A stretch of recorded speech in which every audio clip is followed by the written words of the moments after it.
संसार में आपको ऐसे कई लोग मिलेंगे जो आपको बताएंगे कि क्या करना है, किंतु उससे भी अधिक महत्वपूर्ण बात यह है कि क्या नहीं करना।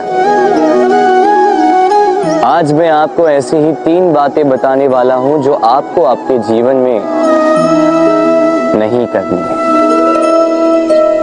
पहली बात, आनंद में कभी वचन मत दो। आनंद आपके तर्क को हर लेता है और फिर आनंद में दिया गया ये वचन बाद में गले की फांस बन जाता है। दूसरी बात, कभी भी क्रोध में उत्तर मत दो।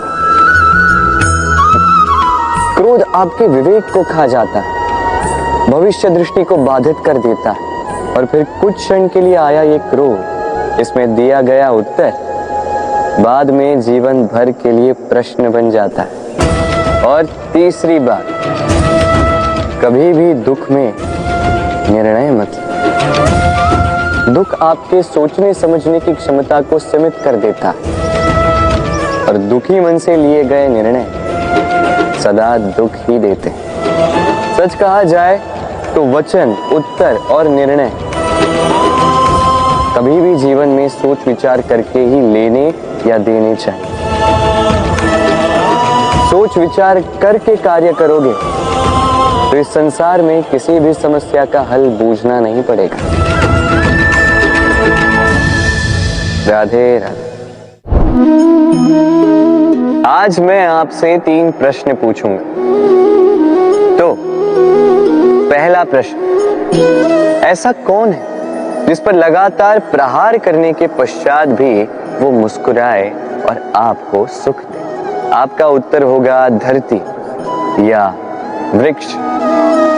दूसरा प्रश्न, ऐसा कौन है जो बिना आपके कुछ कहे सब जान जाता, सब समझ जाता है और फिर निस्वार्थ भाव से आपकी सहायता करता है?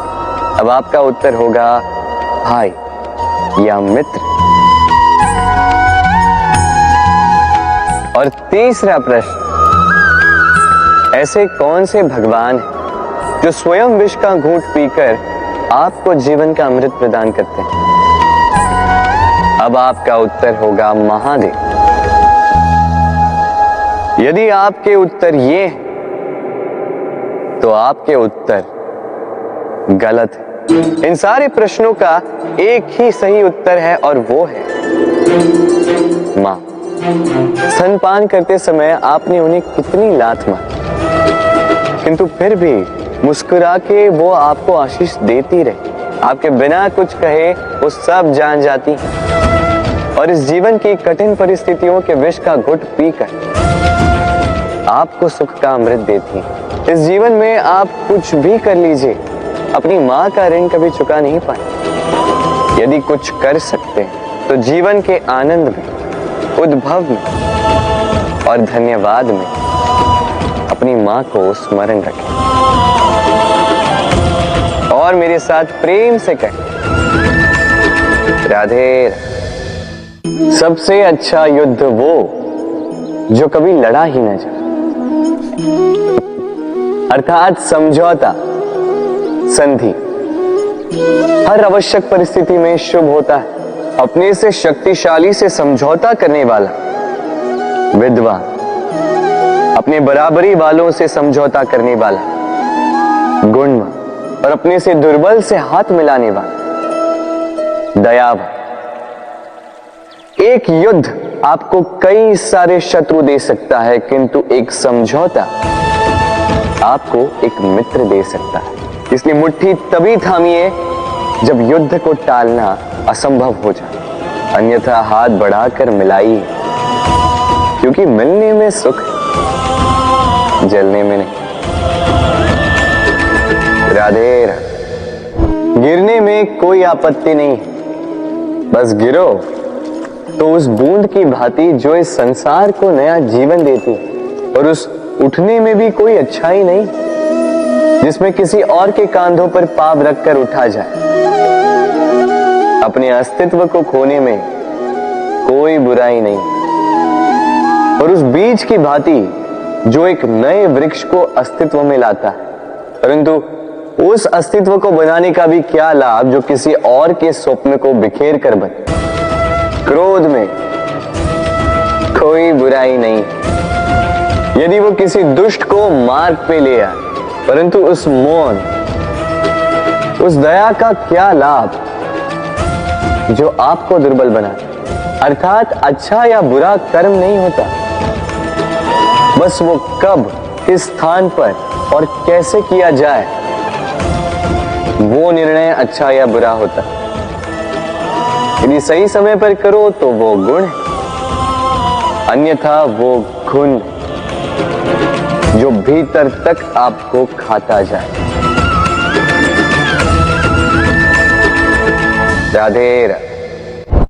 मनुष्य सदा सोचता है फल के विषय कि मैं जो करने जा रहा हूं उसका फल क्या होगा, उसका परिणाम क्या होगा। पर इसकी चिंता क्यों? क्योंकि कर्म यदि शुभ हो तो परिणाम बुरे हो ही नहीं सकते।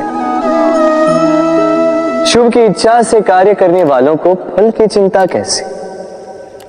जो फूल बेचते हैं उन्हें कभी कभार कांटे अवश्य चुभ जाते हैं, किंतु सुगंध उनके हाथों में रह ही जाती है। हीरे की खोज में कोयले की खान में उतरे व्यक्ति पर कालिख भले ही लग जाए, किंतु हाथों में हीरा अवश्य लगता है। इसलिए शुभ भावना से कर्म कीजिए, परिणाम भी शुभ ही होंगे। तो प्रेम से राधे राधे। अपने मन के पास आने के लिए सबसे दूर जाना ही होता है। दूर सबकी दृष्टि से, दूर हर उस बंधन से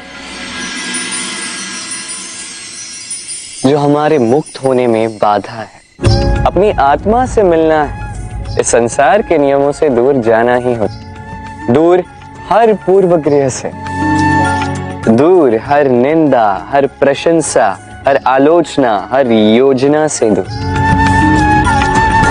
अब इसके लिए कोई ऐसा स्थान तो होना चाहिए रास के लिए जहां हम सारे संबंधों से मुक्त होकर अपनी आत्मा पर आनंद के घुंघरू बांधकर मुक्त हो सके,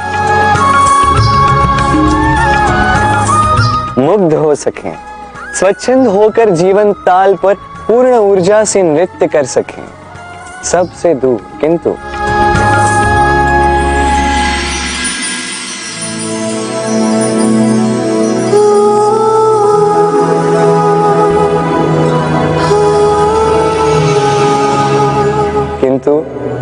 एक साथ, एक दूसरे के साथ। एक और महत्वपूर्ण बात, क्योंकि हमारा मन सबसे अधिक गोपनीय है, इसीलिए रास का ये स्थान भी गोपनीय है। और इस रास स्थल में आने वाली हर एक कन्या मेरे लिए मेरे सखी से भी अधिक प्रिय, महत्वपूर्ण, अर्थात मेरी गोपनीय सखी होगी, मेरी गोपी होगी।